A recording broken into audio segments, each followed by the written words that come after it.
But how about let's trade out the hat and give you a complete new face and neck and the whole works in Fire and Water. A complete transformation. Did you audition for that? Yes. Were you asked to come back for that? Yeah, I auditioned for that, and I remember that, and I think I remember the audition because if memory serves me right, I started the audition with my back to the camera, which was a choice that I made before I went in. Okay. For the audition tape? Yeah, for the audition in the room. Yeah. Okay. Oh, got it. Okay. Right. Yeah, in those days, the director-producer would have been there too. Okay. So, which is great, right? I made the choice of having my back to the camera, and then turning with the first line, as opposed to kind of, and it just gave him that stillness, which I wanted him to have. That he was very powerful and didn't need to do very much. I mean, he literally holds his hand up and makes a sound, and you're toast. So, so that helped, I think, greatly, and I chose that kind of voice a little bit. Which was helped then later by the actual teeth themselves. The teeth that you wore, those little sharp points. Yeah, the prosthetic and the fact that I couldn't breathe very well within the mask through my nose, so you'd have to breathe, through the mouth. So it was, it all informed the character, and but it was a lovely sight. I remember reading the couple of scenes that I saw in the beginning, and thinking, this would be fun to do. Are you given the scenes where Daniel's trying to figure out what he wants? Yes. That's the what speech? Who are you? Yes, where did you come from? Yeah. And NEM is getting increasingly upset because this human, is not delivering the goods for him. So, and in fact, in one scene, he goes off in a huff. He kind of gives up and heads out. I kept the wrong one and let the other people go. That's right. I get the stupid one. But it was great. I remember that scene on the beach where they first meet, and he puts the cuneiform on the sand, and then they kind of communicate that way, and that's where the decision is made to take Daniel, right, and leave the others. Yeah, I think he takes them all and wipes their memory. Oh, that's right, he does. Right. And brings them back to the surface, because that's why they're all wet. But he's the one that has he feels has the information. Yeah. Tell us about the makeup process. Yeah, that was long. That was about 3 hours in the morning, and probably an hour in after wrap to get it all safely off. Did you know going in what you were in for?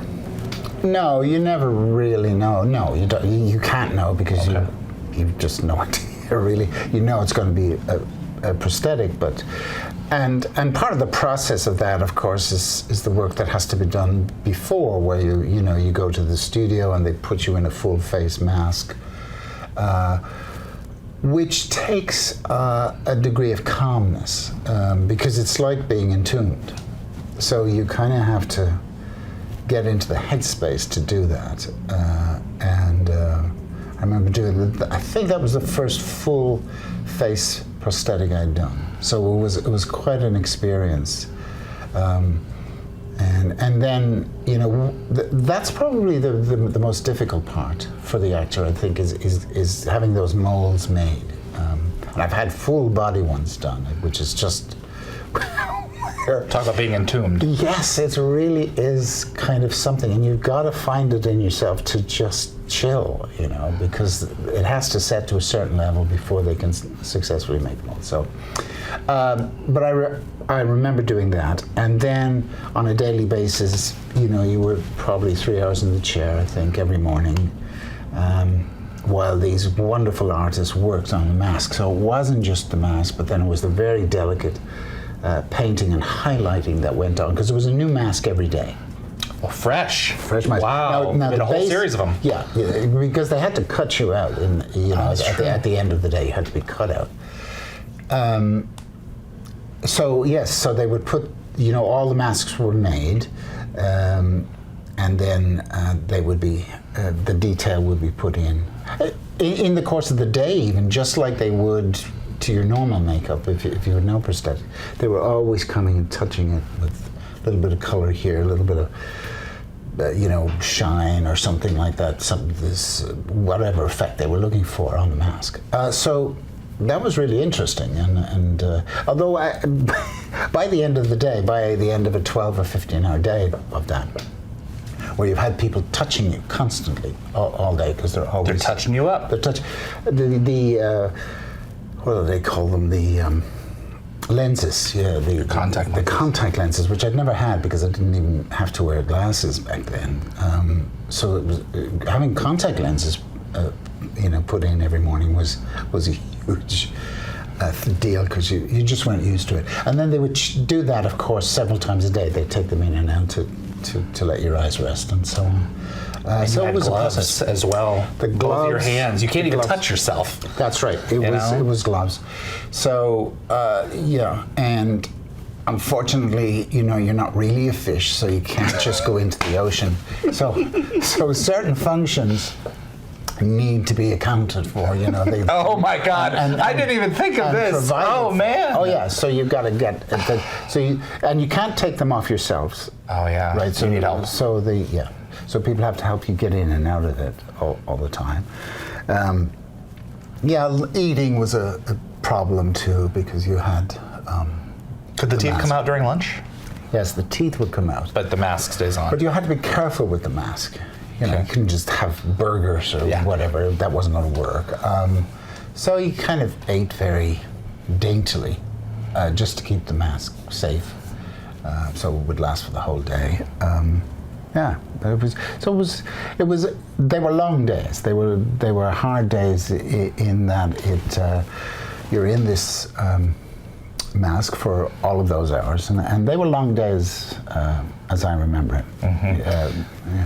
The relationship with NEM and Daniel, even though it is one episode, is still one of the stronger connections. Particularly, they both have lost wives throughout the entire series. Did you and Michael get a chance to work together to find beats in the dialogue, or did you all just hit your marks and you went home? Was there any discovery together while you were working on the material? I just, he's just such a lovely actor that. Whatever you give him, he takes in and returns. So it's like, it's like playing tennis when you're with another good actor. It makes it very easy and exciting, because no take is exactly the same. It can't be, because and so they have a choice. Thanks for watching this clip from Dial the Gate. You can find the full live stream shows on our YouTube channel, or visit dialthegate.com for the complete schedule. See you on the other side.